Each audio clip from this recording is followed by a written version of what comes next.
Welcome to Sleepy Stories, the place where stories aren't meant to be finished. I'm Arthur, and tonight I'll be reading you a relaxing, sleepy story written by Pumby. We're travelling back to Victorian London to discover a world of elegance and quiet refinement that vanished almost without trace. Let yourself settle in, breathe deeply, and allow the past to unfold gently around you. There's a particular corner of London that no longer exists. Not because it was bombed or demolished, but because it simply faded away, like steam from a teacup dissolving into cold air. If you walked down Piccadilly today, you'd pass right over the spot where ladies once gathered in hushed conversation, where porcelain clinked softly against saucers, where the world moved at the pace of a sugar cube dissolving in Earl Grey.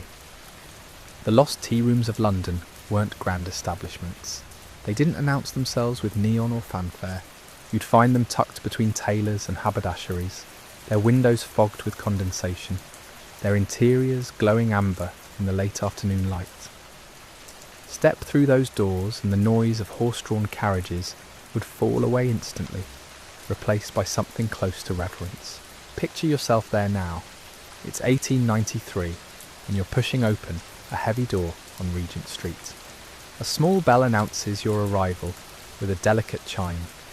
The air inside is thick with bergamot and warmth. Your eyes adjust to the softer light, and you begin to notice details. Wallpaper in deep crimson, patterned with golden birds. Tables draped in white linen so crisp it could cut paper. And everywhere, the gentle murmur of women's voices, never rising above a certain volume, as if the room itself demanded quietness. These weren't just places to drink tea, they were sanctuaries. In an era when respectable women couldn't enter most public establishments alone, tea rooms offered something revolutionary, disguised as tradition. A woman could meet a friend here without a chaperone. She could sit for hours with a pot of Darjeeling and a novel. She could exist in public space on her own terms. The waitresses moved like ghosts between tables, their movements practiced and precise. They wore black dresses with white aprons, their hair pinned back severely. But watch their faces and you'd catch something else. A slight smile shared with a regular customer. Recognition in the tilt of a head. These women knew everyone's preferences. Mrs. Patterson takes her Assam strong with no sugar. Miss Thornbury always requests the corner table by the window. The young woman who comes on Thursdays never orders food, just tea, and she writes in a leather journal for exactly 1 hour. The tea itself arrived in silver pots that reflected the lamplight, bone china cups so thin you could see shadows through them. The ritual of pouring was an art form. First a splash of milk if desired, though purists insisted milk after tea. Then the amber liquid, streaming in a perfect arc, the scent rising with the steam. That first sip, hot enough to demand patience, flavourful enough to reward it. What made these rooms truly special wasn't the tea, though. It was the silence between the sounds, the pause before someone spoke, the moment when a spoon was set down just so, the rustle of silk as someone shifted in their seat. Time didn't just slow here, it transformed into something you could almost hold. Look around the room with me. In the far corner, 2 elderly sisters meet every Tuesday at 3 o'clock. They've been doing this for 17 years. They order the same thing every time. Lapsang souchong and butter biscuits. They rarely speak, but their silence is comfortable, worn smooth by decades of companionship. Near the window, a young governess sits alone, her afternoon off. She's reading a book she'd never be allowed to read in her employer's house. Something scandalous, perhaps, or maybe just something her own. Her tea grows cold as she turns pages, but she doesn't notice. This hour belongs entirely to her.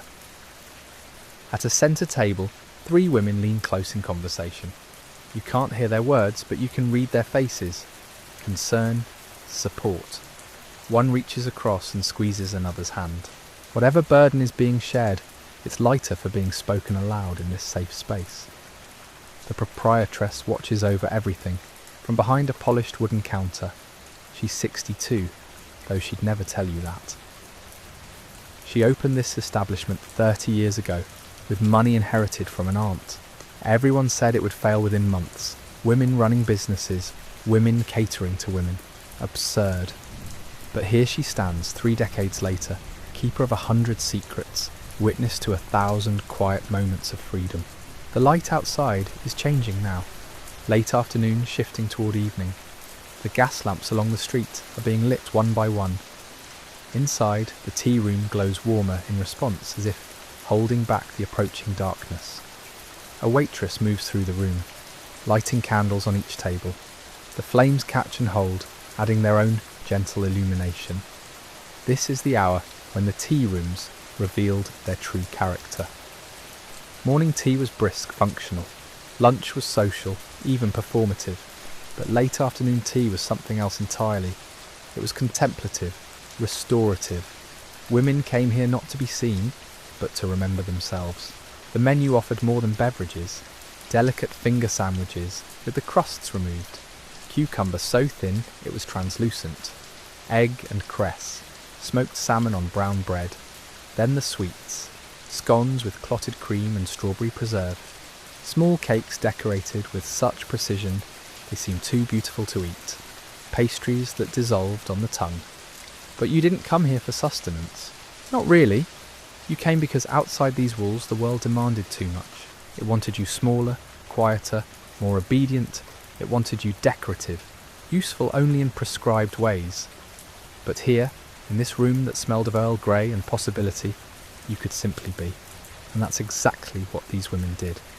They existed without apology. They occupied space. They stayed as long as they wished. Welcome to Sleepy Stories, the place where stories aren't meant to be finished. I'm Arthur, and tonight I'll be reading you a relaxing, sleepy story written by Pumby. We're stepping back to Victorian England, to a world of tea rooms and quiet rebellion.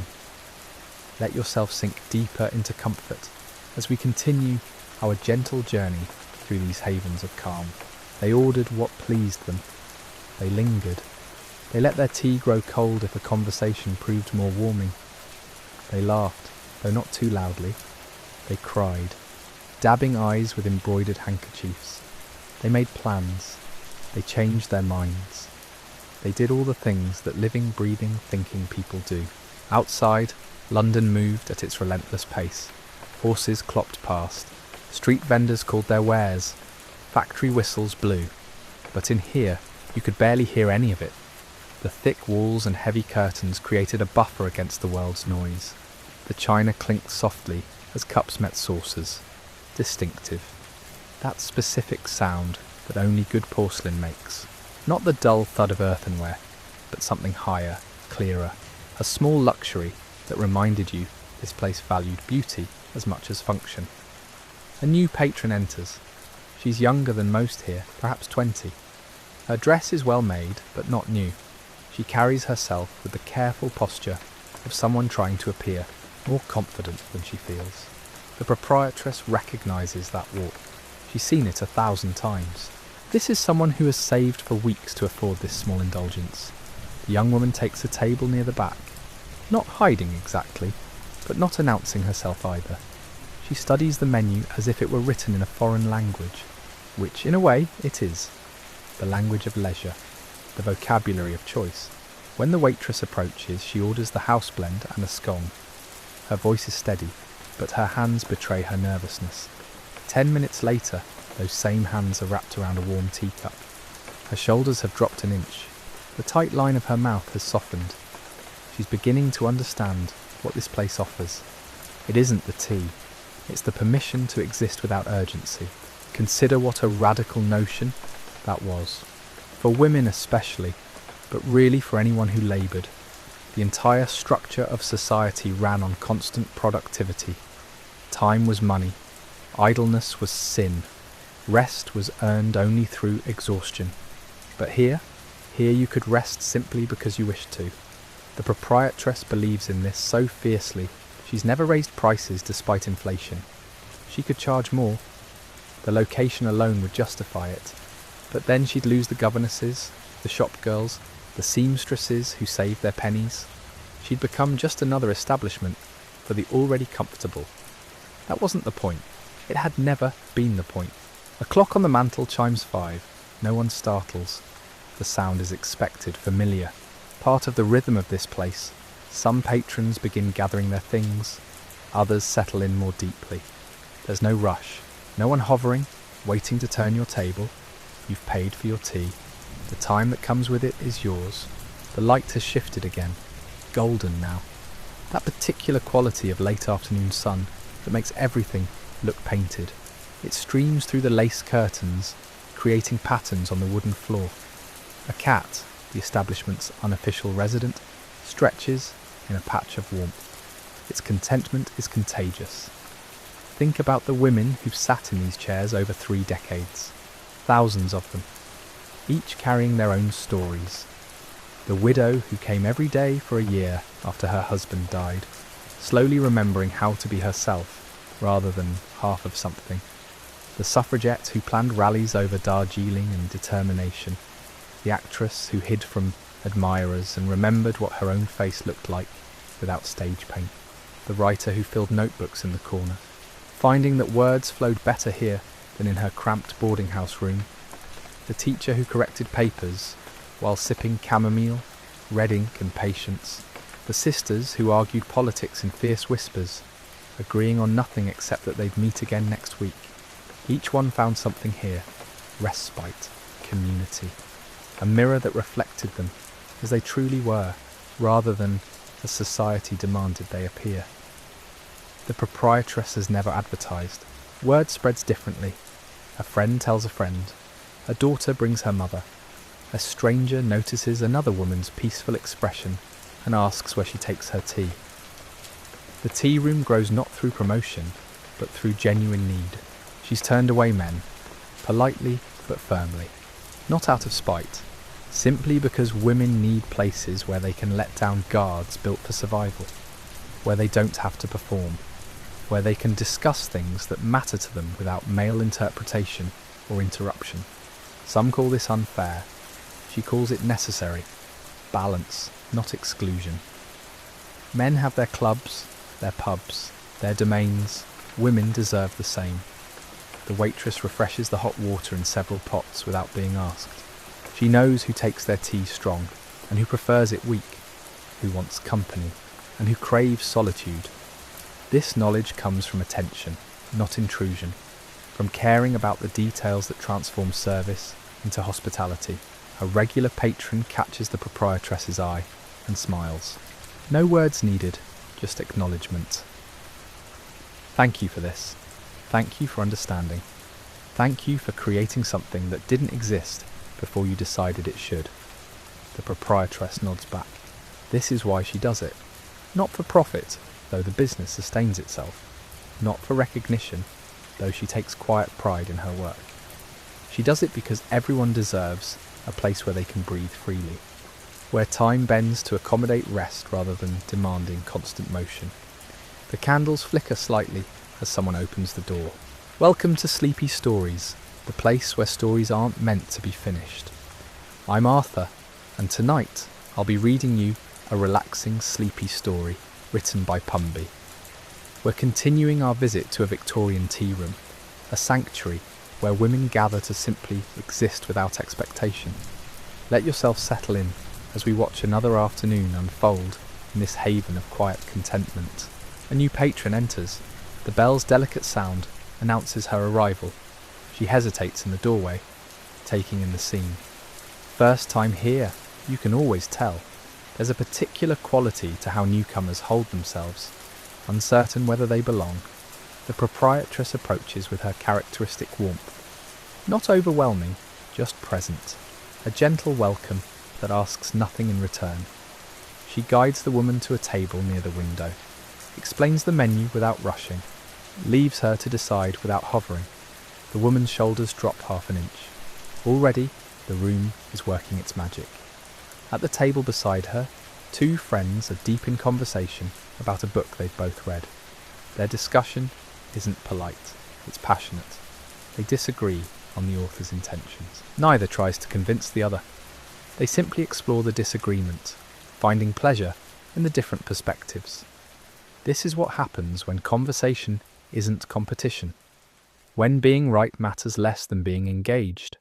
When women can disagree without one needing to yield. The new patron listens while pretending not to. She orders chamomile, safe choice. Something familiar, while everything else feels new. The tea arrives in a pot painted with forget-me-nots. Small detail matters more than you'd think. Beauty for its own sake, not because it increases efficiency or profit, because lovely things make life more bearable. She pours. Steam rises, carrying that apple-sweet scent. Her first sip is cautious, then she closes her eyes, savours it, no one watching. No one judging whether she's drinking it correctly. Freedom tastes like chamomile on a Tuesday afternoon. Across the room, a woman writes letters, not quickly. She pauses between sentences, considering each word. The paper is cream-coloured, quality stock. The pen is silver, well used. These letters matter. They're not dashed off between other obligations. They're the main event. She writes to her sister in Edinburgh, her former teacher who encouraged her education when her family thought it wasteful. A friend who moved to America and promised to write monthly but hasn't in 6 weeks. Each letter receives her full attention. The clock's hands move towards 6. The quality of light shifts again. Softer now. The candles become more necessary. Their glow more prominent. The gas lamps haven't been lit yet. There's a particular hour where natural and artificial light balance perfectly, where you exist in neither day nor night but somewhere between. Liminal time. The tea room specialises in it. Another patron pulls out knitting. The needles click in steady rhythm. She's making a shawl in deep burgundy wool. The pattern is complex, requires counting, concentration, but her hands know the motions well enough that she can chat while working. Muscle memory married to creativity. She talks with the woman across from her about a mutual acquaintance who's taken ill. They discuss what might help, who should visit, what gifts would bring comfort versus obligation. This is the infrastructure women build, the network of care that keeps communities functioning. It happens in spaces like this, over tea and honest conversation. The proprietress moves through the room, refilling sugar bowls. She notices everything. Who's been staring at the same page for 20 minutes? Who keeps glancing toward the door? Who seems lighter today than last week? She doesn't pry, just observes, holds the knowledge gently in case it becomes useful. A woman in the corner starts crying, not dramatically, quiet tears that she tries to hide. The proprietress brings her fresh tea without comment, sets down an extra serviette, squeezes her shoulder briefly, moves on, giving her dignity, space to feel without explaining.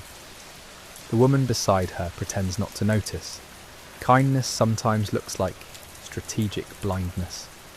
Letting someone have their private moment in public space, knowing when witnessing would feel like intrusion.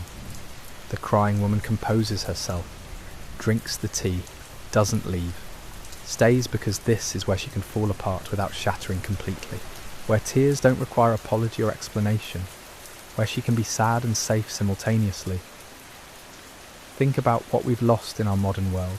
Spaces designed for lingering, places where your value isn't measured by consumption, where time stretches to accommodate actual human pace rather than demanding we accelerate to match machinery. We've gained convenience, lost sanctuary. The tea room represents resistance, gentle but firm. It insists that rushing isn't inevitable. That profit doesn't have to be the primary motive. That beauty and rest and genuine connection still matter. Perhaps more than ever. A regular patron raises her cup toward the proprietress. Toast to another week survived. Another Tuesday reclaimed. Another afternoon spent remembering what it feels like to simply be. The proprietress raises her own cup in return. Their ritual, repeated weekly, never grows old. Outside, the street grows busier. People heading home from work, rushing toward dinner preparations, evening obligations. The noise rises. Inside remains still, protected. The lace curtains filter the chaos, soften it, make it distant enough to ignore. The new patron orders the second pot. Different blend this time. Earl Grey. She's getting braver, settling in. Her coat remains on the chair back, but her hat comes off. Hair slightly mussed. She doesn't fix it. The woman who is crying opens a book, loses herself in someone else's story. Escape that feels like return. The knitter finishes another row. The letter writer seals her third envelope. The conversationalists order scones. Everything continues. Nothing urgent, no crisis, just women existing in shared space, supporting each other through presence rather than performance. The candles burn lower. Soon they'll need replacing. Welcome to Sleepy Stories, the place where stories aren't meant to be finished. I'm Arthur, and tonight I'll be reading you a relaxing, sleepy story written by Pumby. We continue our gentle visit to the tea room, where time moves at its own pace, and the world outside fades to a comfortable murmur. Let yourself sink deeper into comfort as we spend more time in this sanctuary of calm. The proprietress lights fresh candles, one at each table. Small ceremony she performs without fanfare. The match strikes, brief flare of sulphur, then steady flame catching wick, golden light pooling on white linen. She moves methodically, table to table, creating constellation of warmth against encroaching dusk. Her movements deliberate, unhurried. Each candle deserves attention, proper lighting. She won't rush this, won't skip tables to save time. Time isn't something to save here, it's something to spend lavishly. The woman who removed her hat now removes her shoes, tucks feet beneath her on the chair, posture of someone who's decided to stay, who's given herself permission to stop performing propriety. The other patrons don't judge. They've all done the same. This space allows it, encourages it even. Your comfort matters more than appearance. Revolutionary concept in world that demands constant presentation. A grandmother enters with her granddaughter, perhaps 8 years old, wide eyes taking everything in. The lace, the china, the hushed voices. She's been taught to whisper in libraries, churches. She applies the same reverence here. Senses this is sacred space, different from the bakery or butcher shop, requires different behaviour. The proprietress greets them warmly, brings the child hot chocolate without being asked, knows this family, their patterns, what brings them joy. The grandmother orders Darjeeling. They settle near the window. 3 generations of women have come to this room, marked time here, celebrated, grieved, existed. The granddaughter receives her chocolate with both hands. Careful, respectful. Steam rises carrying scent of cocoa and vanilla. She blows gently, watches ripples cross the surface. Simple physics made magic. Her grandmother smiles, remembers bringing the girl's mother here. Same table, same careful hands. Continuity stretches backward and forward. This room holds it all, bears witness, what makes a place holy. Not religion necessarily, but reverence, attention, the way light falls just so. How voices soften automatically. The sense that what happens here matters, gets remembered, becomes part of larger story, being written slowly across decades. The tea room qualifies, temple to small dignities, shrine to unhurried living.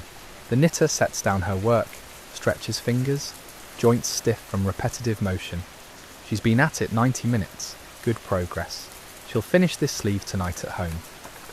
Continue the meditation there, but here she rests, drinks the last of her tea. Cold now, but she doesn't mind. Waste not, her mother's voice. Still present, still guiding. She orders nothing else, doesn't need to. The proprietress won't rush her, won't hover with the bill. Take your time, finish your moment. We'll still be here. The letter writer addresses her final envelope. Her mother, weekly correspondence they maintain despite living in the same town. Some things deserve formality, permanence. The written word carries weight that telephone conversations lack.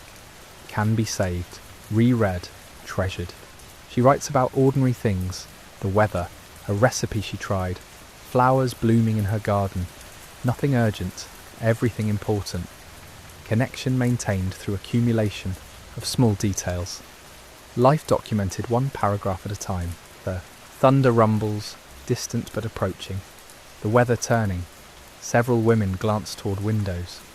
Calculate distances. Timing. Whether they'll make it home before the downpour. None move yet. Rain isn't emergency, just weather. They'll wait it out here if needed. Nicer place to be stranded than most. The first drops hit glass. Tentative. Testing. Then steady drumming. Rain arriving in earnest. The room grows darker.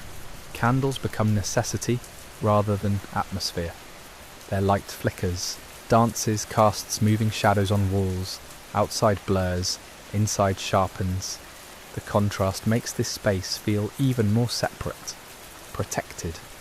Ark floating above flood of modern chaos.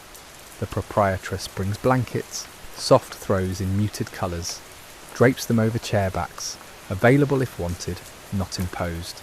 She knows cold that comes with rain, how temperature drops, how bodies respond. She anticipates needs before they're voiced. Years of practice reading rooms, understanding rhythms. The new patron accepts a blanket gratefully, wraps it around shoulders, burrows into unexpected coziness. She didn't plan to stay this long. Had errands, tasks, a list somewhere in her bag. All of it suddenly negotiable. The rain gives her excuse, permission to abandon plans, stay here instead, safe and warm and utterly content. A woman enters dripping, caught in the downpour. The proprietress brings towels immediately, helps her out of soaked coat, hangs it where it can drip harmlessly, brings tea without asking. Something warming, restorative. The drenched woman laughs at herself, the situation, the perfect timing of terrible luck. But she's not upset. Inconvenience transformed into adventure. Story she'll tell later. That time she got absolutely soaked and ended up at the loveliest little tea room. The patrons make space, offer sympathy, share their own rain stories, bonding over shared experience of weather. Universal leveller. Doesn't care about status, soaks everyone equally. Democracy of precipitation. The conversation flows easily. Women who were strangers minutes ago, now chatting like friends. The rain created it. Forced proximity, shared circumstance, but the room enabled it. Provided container where connection could happen naturally. The grandmother helps her granddaughter with a biscuit, breaking it into manageable pieces, teaching without lecturing, demonstrating care. The girl watches, learns. Someday she'll bring her own granddaughter here. Continue the tradition. Pass down this knowledge of spaces that shelter, moments that matter. How to recognise sanctuary when you find it. The candles burn steadily. The rain continues. Nobody rushes toward the door. Welcome to Sleepy Stories, the place where stories aren't meant to be finished. I'm Arthur, and tonight I'll be reading you a relaxing, sleepy story written by Pumby. We're continuing our visit to a quiet tea room where time moves differently. A place where rain outside makes the warmth inside feel even more precious. Let your breathing slow. Let your muscles soften. Just listen. The storm settles into rhythm. No longer dramatic arrival, but steady presence. The kind of rain that lasts hours, soaks deep into earth, fills reservoirs, nourishes roots. Patient rain, thorough. The women settle deeper into their chairs. Plans abandoned. Schedules released. The weather decided for them. Freed them from choice. Sometimes surrender feels like relief. A woman pulls out knitting, needles clicking soft percussion beneath the rain's melody. She's making something small, baby blanket, for a grandchild not yet born. Working in pale yellow, gender neutral, timeless. Each stitch an investment in future she won't entirely see. Faith made tangible through yarn and patience. Her hands move without thought, muscle memory guiding needles. She could do this blind. Has actually. During power outages, late nights, the rhythm soothes, productive meditation, creating while quieting. The letter writer seals her final envelope, stamps it carefully, precise placement. She takes pride in these details, the small courtesies, proper postage, legible addresses, thank you notes sent promptly, traditions her mother taught her, that she'll teach her daughter. Some structures worth maintaining. Not everything old needs replacing. The proprietress moves through the room, refreshing tea, removing empty cups, straightening chair cushions, tending her flock. She's done this so long it's become extension of breath, natural as circulation. She notices everything. The candle burning low, the draught from the poorly sealed window, the woman rubbing her temples, headache forming. She brings lavender oil, dabs a bit on a cloth, offers it wordlessly. The woman accepts, presses it to her forehead, closes her eyes, relief beginning already. Outside the street empties, people rushing home, seeking shelter. But inside this room, no one rushes anywhere. They found their shelter, right here, in candlelight and quiet company. The modern world demands constant motion, productivity, efficiency, measurable output. This room demands nothing, offers everything. Space to simply be. The grandmother tells her granddaughter a story, a quiet voice meant only for small ears. A tale about a girl who lived in a cottage, who had a garden, who learned patience from seeds. The child listens, eyes wide, absorbing. These stories will live in her long after details fade. The feeling will remain. Grandmother's voice, safety, love, foundation built from accumulated moments like this.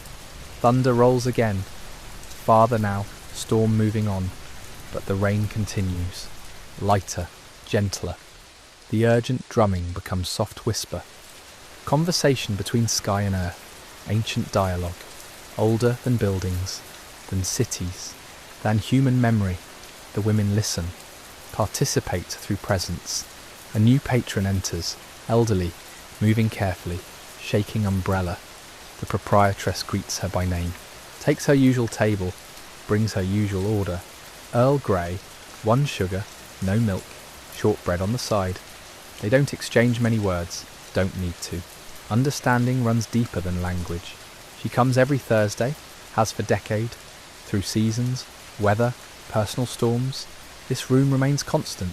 The knitter finishes a row, examines her work, satisfied, progress measured in inches, squares gradually forming. She's in no hurry. The baby won't arrive for months. She has time. Enjoys the process more than completion anyway. The doing, the creating, hands occupied, mind free to wander, or rest, whichever it chooses. Candles burn lower. The proprietress replaces them. Seamless transition. Light uninterrupted. She has systems, routines, methods refined through repetition. Everything in its place, everything timed. The invisible labour that makes spaces feel effortless. Magic requires infrastructure. The rain lightens further, becomes mist. The world outside softening, edges blurring, in between state. Not quite raining, not quite stopped, liminal. The women begin gathering themselves, slowly, reluctantly. Return must happen eventually, but not rushed, not forced. They'll leave when ready. The soaked woman's coat has dried somewhat, still damp but bearable. She thanks the proprietress, means it deeply. For tea, for towels, for sanctuary, for not making her feel foolish for getting caught in rain. The proprietress smiles, waves away thanks. This is what we do. We shelter each other. Simple as that. The letter writer tucks her correspondence into her bag. She'll mail them tomorrow, from the post office where she knows the clerks, who recognise her handwriting, who comment on her beautiful penmanship. Connections everywhere. Web of small relationships. Community built one interaction at a time. The grandmother helps her granddaughter into her coat, buttons it carefully, pulls hood up, preparing her for outside, for weather, for world, but also teaching her there are places like this, rooms that welcome, that warm, that ask nothing but presence. Remember this, she thinks, carry this knowing forward. Women begin leaving, one by one, thanking the proprietress, promising to return, same time next week, or tomorrow, or whenever they need this particular shelter. She nods, smiles. We'll be here, always here, constant in inconstant world. The room empties gradually. The candles still burn. The rain still whispers. The proprietress begins her closing routine. Washing cups, wiping tables, preparing for tomorrow, when women will come again. Seeking pause, finding communion. The work continues. The shelter remains. The door stays unlocked just a little longer. In case someone else needs refuge, needs tea, needs this particular kind of quiet, this specific variety of peace, the kind that seeps into bones, that follows you home, that reminds you such places exist, that you can return any time. The door is always open, the kettle always warm, the welcome always genuine. Come as you are, stay as long as you need, we'll be here. The last patron buttons her coat, steps toward the door, pauses, turns back. Thank you. The proprietress nods. Until next time. The door closes softly. The bell chimes its delicate farewell. She stands alone now in the candlelit room, surveys her domain. 30 years of this. 30 years of women finding themselves between these walls, finding each other, finding rest. The work isn't finished, won't ever be. Tomorrow they'll return. Different faces, same needs, she'll be ready. Outside, the rain has stopped. Pavement glistens, reflecting lamplight. The city resumes its pace, but for a few hours this room held different time. Slower rhythm, truer measure. The women carry it with them now, tucked inside like warmth from good tea. They'll need it. The world outside demands so much, takes constantly. But they know now where to return. When depletion comes, when they need reminding that rest isn't earned. It's essential that spaces exist designed for lingering, for being rather than doing. The proprietress extinguishes the candles, one by one. Darkness doesn't feel heavy, feels restful, earned. She locks the door, walks home through damp streets. Tomorrow she'll return, unlock again, light the lamps, boil the water, welcome whoever comes. The cycle continues. The shelter stands. The tea waits, ready,